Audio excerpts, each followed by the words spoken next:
আজকে যদি শামীমের বিচারটা না হয়, মনে রাখবেন কোনো দিন যদি আপনার এই পরিস্থিতি হয়, আপনার বিচারটা হবে না। আমরা এমন এক জাতি, আমরা বলি পুলিশ ঘুষ খায়। আমি বলবো পুলিশ ঘুষ খায় না। পুলিশকে আমরা ঘুষ দেই বিদায় পুলিশ ঘুষ খায়।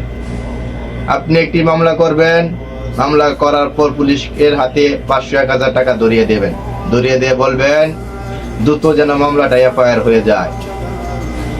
আর আপনি যার নামে মামলাটা করছেন সে আবার থানায় যাবে, যে পুলিশের হাতে আরো 1000 টাকা ধরিয়ে দিবে। সে বলবে এই মামলাটা যেন এফআইআর না হয়, খুব আস্তে আস্তে যায়। দিন শেষে ঘুষ কে খায়? ঘুষ আপনি দেই বলে পুলিশ ঘুষ খায়। আজকে আমি যদি ঘুষ না দেই, পুলিশের বাপের ক্ষমতা নাই, সে ঘুষ খাবে। তাই নিজেকে পরিবর্তন করতে হবে। নিজে ভালো, সমাজ ভালো। নিজে ভালো না, সমাজ ভালো না। দেশে বিচার ব্যবস্থা সবই আছে, কিন্তু আমি বিচার পাওয়ার জন্য টাকা বিনিয়োগ করি। বলতে আপনি আশা করেন যেন আমার বিচারটা না হয়, আমি টাকা বিনিয়োগ করলাম। আর আমি আশা করি আমি টাকা দিলাম যেন বিচারটা খুব তাড়াতাড়ি হয়ে যায়। দিন শেষে আপনারও লাভ নেই, আমারও লাভ নেই। লাভ কার হলো? প্রশাসন এবং আইন ব্যবস্থার। তাই একটি কথা বলবো, ঘুষকে না বলুন, ন্যায়ের পক্ষে কথা বলুন।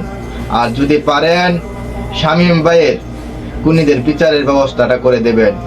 আমরা গরিব, শামীম ভাইয়ের পরিবার গরিব, কোনো অর্থ টাকা কোনো কিছু দিয়ে আপনাদের পাশে দাঁড়ানোর মতো আমাদের সামর্থ্য নেই।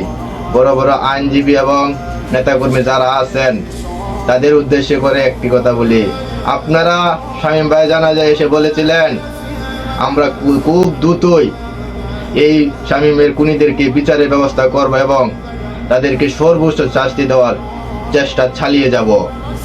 কিন্তু 1 বছর পার হয়ে গেল, আজও শামীমের বিচারে কোনো লক্ষণ দেখতে পারলাম না। তাই বলবো যদি পারেন শামীমের বিচারের ব্যবস্থাটা করবেন।